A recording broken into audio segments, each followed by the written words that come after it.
The Diablo 4 situation is crazy, I tell you. I have no idea what this is.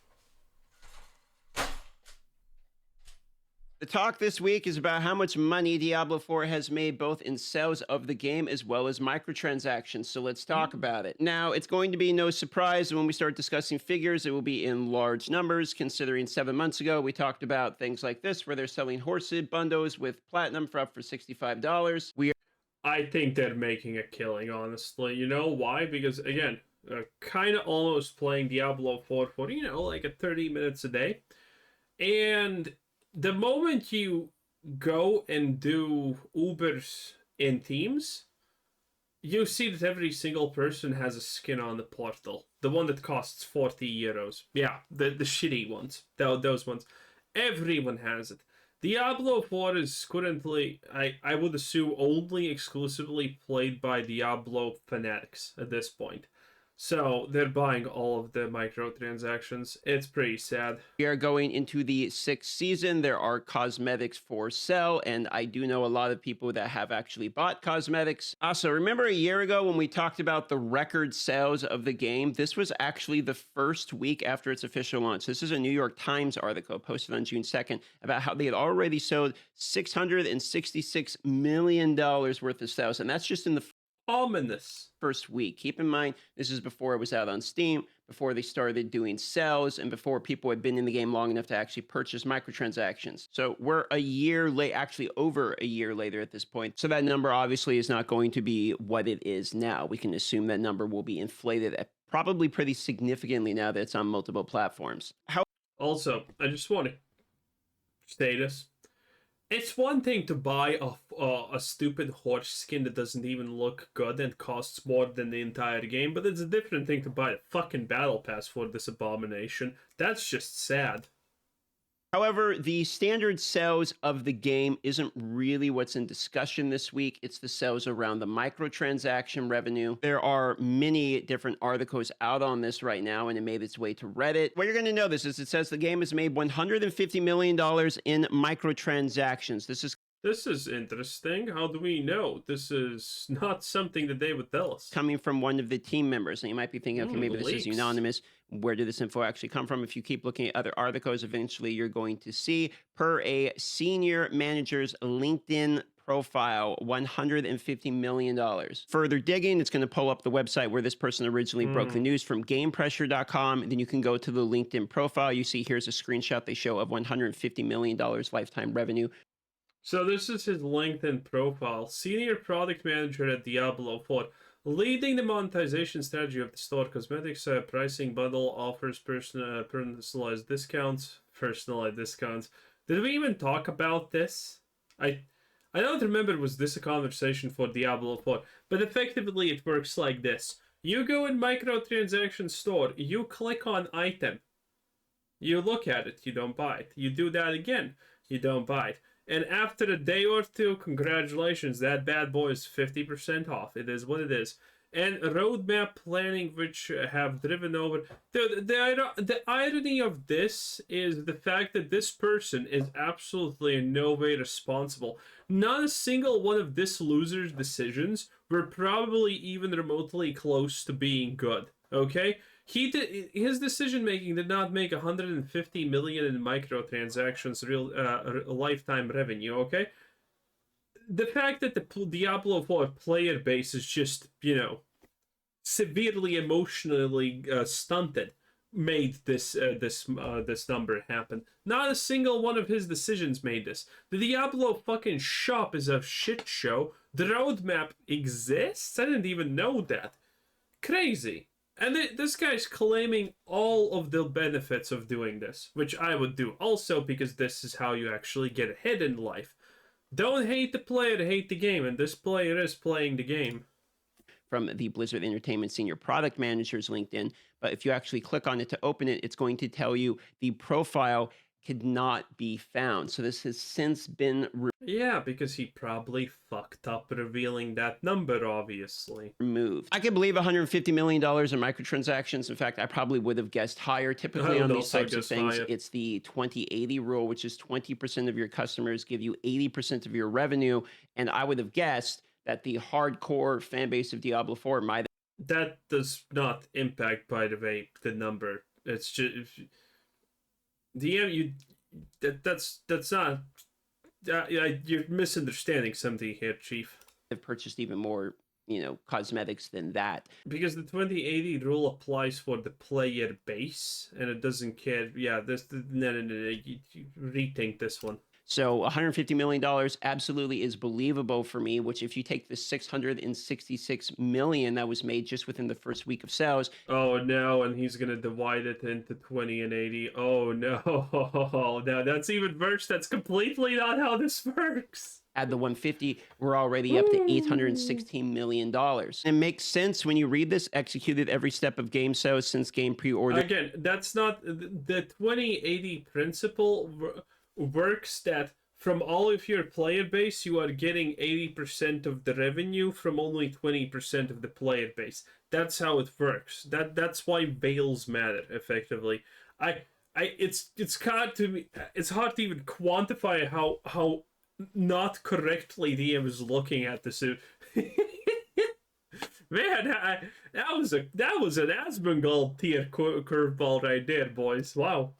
To the first expansion by configuring and collaborating with other teams, resulting in over 1 billion total lifetime revenue. $1 billion would make sense when you do include the fact they are now accepting pre-orders for the expansion, and they can be quite expensive if you want the full, big dick edition of the game. Now, some people seem to be angry that Diablo 4 has now made over $1 billion.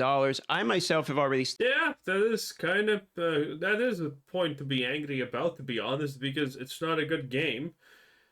It is a playable game now, I will admit, but it's not a good game. It lacks so much. At some point, I should go over all of the mechanics in Diablo 4 and explain why they're shit. Effectively, for example, everything until level 100 at this point is almost barely useful. The early game is completely just trash that you don't want to take a part in because reasons, and so on. Stated my opinion on how exactly I feel about this, which is in these cosmetic situations, I actually don't care if a game sells cosmetic, with one simple caveat: cosmetics that look really cool should never look better than in-game cosmetics that you earn for free if the game is a paid game. Meaning if it's not a free game, if you can't just download it for free and try it out, if it's something you have to pay your way into, and especially if it has a subscription model like WoW, for instance, I don't believe that purchasing cosmetics that look better than in-game earned gear should be a thing. This was my feedback with this horse, which is that this is one of the cooler looking, if not the coolest looking horse in the game at the time. And we've already paid to. I think horse cosmetics don't actually sell that well, because the reality is, the horse has two parts of cosmetics. There's the horse, and then there's what you put on the horse. Half of the shit that you'll put on the horse is invisible, but this part right here, this is the cosmetic that matters. The horse, how it actually looks, doesn't matter at all. To have an entry fee to earn the game.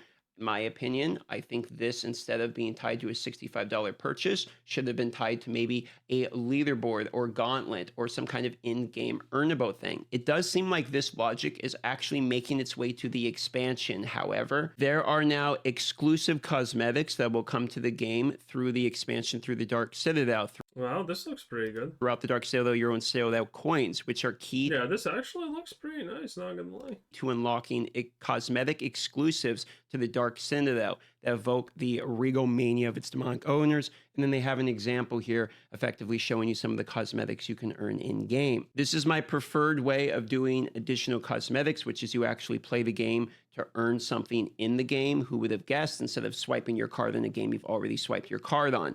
Keep in mind, this Dark... To be fair, the Citadel existing is kind of cool in my opinion, because I want a Diablo game that's like Lost Ark.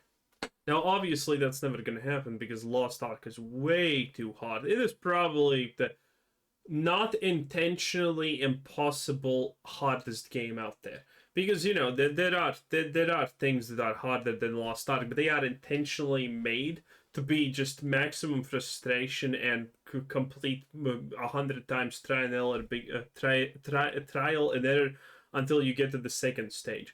Lost Ark is just an extremely hard game. Diablo 4 is obviously never going to follow in that path because extremely hard games like that are just not appealing to the masses. They still have a pretty decent player base and whatnot, but they are not going to make you the most money, which is what, well, Blizzard wants, obviously.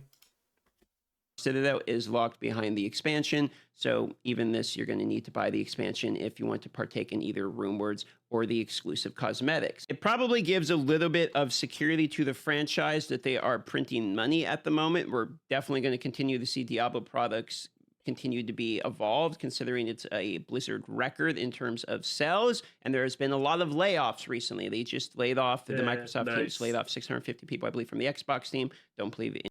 Good riddance, losers. Any of the people on the Diablo side of things were affected by that, but there has been a lot of layoffs in tech lately. So you might be wondering... They should lay off a bunch of people at Diablo. Again, going into a nightmare dungeon is still one of the worst fucking experiences you can ever have in this goddamn game, because some dungeons are just as poorly designed as they could ever be, and it's insane. Okay, that seems like a lot of money if the game's made over $1 billion, but how does that actually stack up to competition, or maybe not even competition, but just to get an idea of how much money is that actually in the gaming world? Let's talk about a gacha game, Genshin Impact, for instance, one of the larger ones. Did he say gacha game? It made $400 million within the first 4 months. So keep in mind, Blizzard had already made over 50% more than this within the Yeah, but there's a difference how they make this money. This is not the one-for-one comparison. first week of the launch of Diablo 4. However, over the longevity of the game, as you would expect with like a gacha game like Genshin Impact, the revenue actually continued to climb as they released more characters. So it's 1.8 billion in 21, 1.9 billion in 2022. So it means that revenue spiked up more because it's a flat fee entry game, whereas Genshin is a game that's downloadable for free, and then the microtransaction revenue isn't really that stable. They put out some cosmetics now and then. So for this reason, that's why we're seeing things like the $65 horse pack. That's why we're seeing the extra bundle with the expansion. Like their money was all at the start in like a big sum lump, and now they're having to do little peaks and valleys, for instance, to continue to generate revenue with the Diablo product. Okay, but how about a more comparable product for... I honestly thought that he's going to say that about the Genshin thing, but he said Diablo, so save DM. Nice. Very nice. It's like Path of Exile. Well, if we're looking at sort of the year of 2022, for instance, they recorded 48.9 million on an 83 million revenue year. So they have 48 million of profit there. A game like Last Epoch, for instance, a smaller game with a smaller name than like the Diablo franchise, brought in 25 million within its first week on Steam. So that would have been comparable to the $666 million that we saw with Diablo. I actually think... Man, I'm still pissed that their servers were fucked at the start. Last Epoch missed out on so much because of that bad launch. That 25 million is a fairly impressive number compared to that they're going up against like a Diablo franchise here, and Path of Exile is going at the same time. I'm actually surprised this one's that high. That's 800,000 sales. So when you look at things like the comparable games, as well as even things like Genshin Impact, to kind of get an idea of where revenue on these games are, when we're talking $1 billion+ in just over a year here on the game, these are actually like fairly large numbers for a game. So the whole Diablo is a failing franchise and all that, it's just not stuck in the reality. Diablo is a failing franchise, but there's a distinction between a failing franchise and not making money. Because Diablo Immortal is complete trash, but it still generates enough money, and it is 100% useful to keep that bad boy running for Blizzard because of the kahulit it creates. These things are separate, okay? Something can sell good enough, but it can be a failing franchise. Again, what is Diablo 4 gonna do? They need to get better. Diablo 3 never got better. Well, admittedly, Diablo 3 did technically. I didn't experience it myself, so I can't speak on it. But Diablo 3 technically, people are saying got better 30 seasons in. So take from that what you will. Diablo 4 is a failure because it sold so much, and yeah, it did sell so much, but the numbers of players that are interested in Diablo after all the shit that they did, it's just not working out.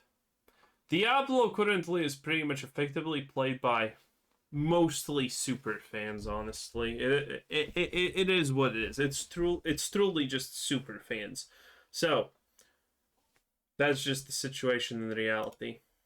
Of what the revenue is generating. When the company is looking at the game and they're making the game and they look at the bottom line, they're only seeing green signs. They're seeing, triple green up arrows, thumbs up. They're getting the mythic beam drop. Like the realistic here for the business side of things is they're just seeing this is going really well. Now I look. Yeah, and they don't care, but it's gonna go down. It's gonna go down, and after Diablo 4, all the people that were disappointed with Diablo 4, after being disappointed with Diablo 3 also, what do you think they're gonna do with Diablo 5?